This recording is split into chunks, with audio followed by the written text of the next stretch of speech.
नमस्कार, माझ्या चॅनलमध्ये सगळ्यांचं स्वागत आहे. आज तुम्हाला मी झटपट होणारा नाश्ता आणि अगदी कमी साहित्यामध्ये होणारा असा पौष्टिक नाश्ता दाखवणार आहे. म्हणजेच केळ्यांचे अप्पे दाखवणार आहे. तर मी इथे सुरुवातीला छोटा पातेला घेतलेला आहे. त्यामध्ये साधारणतः 1 वाटी गूळ घेतलेला आहे. जशी क्वांटिटी असेल त्याप्रमाणे गुळाचं प्रमाण कमी जास्त करू शकता. तर इथे बघा, गूळ वितळवण्यासाठी मी थोडंसं पाणी घातलेलं आहे. गूळ चांगला पातळ होऊन द्यायचा आहे.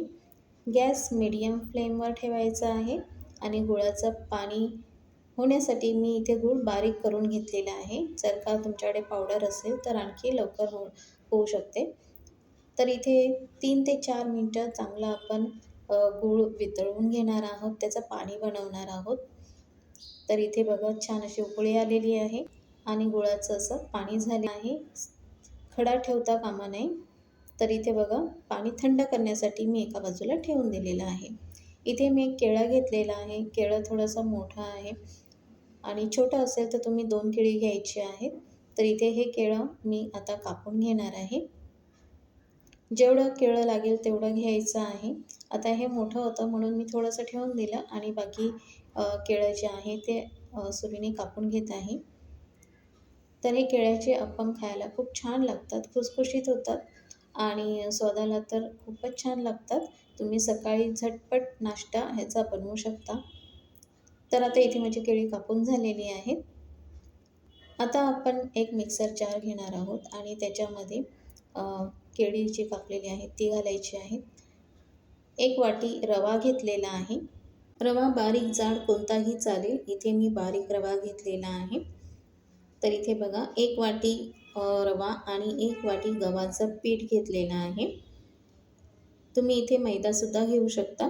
पण जर का तुम्हाला पौष्टिक करायचे असतील तर तुम्ही गव्हाचं पीठ वापरलेलं चांगलं. आणि इथे मी घेतलेलं आहे खोबरं, ओलं खोबरं आणि गूळ ह्याची चव केलेली होती ती घेतली.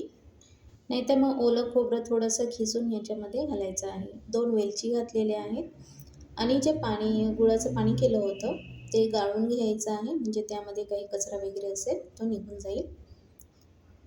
आता मी इथे 1 वाटी गुळामध्ये अर्धा कप पाणी घालून हे मिश्रण तयार केलेलं आहे. आता एकदा हे मिक्स करून घेऊया.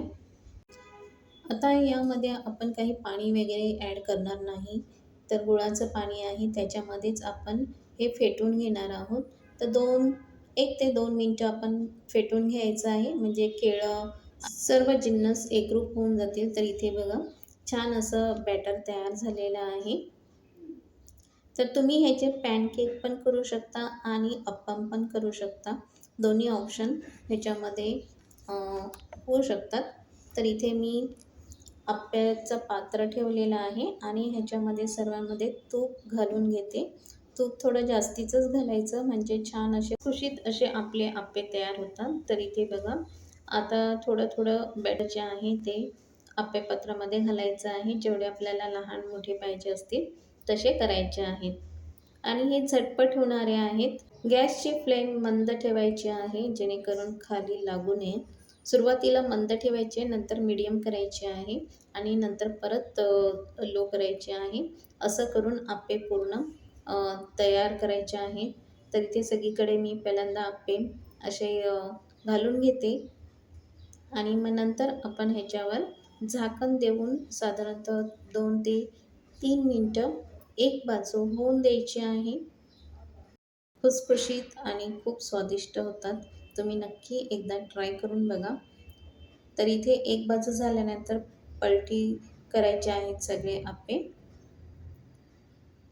दोन्ही बाजू अशा छान खरपूस झाल्यानंतर आपण आप्पे एका डिशमध्ये काढून घ्यायचे आहेत.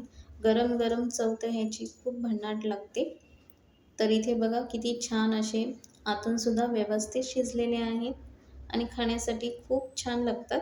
तर तुम्ही नक्की एकदा करून बघा ही डिश आणि मला कमेंटमध्ये सांगा की तुमची रेसिपी कशी झालेली आहे. आता आपण भेटूया नवीन रेसिपीमध्ये. जर का तुम्ही चॅनलला सबस्क्राईब केलं नसेल तर सबस्क्राईब करा.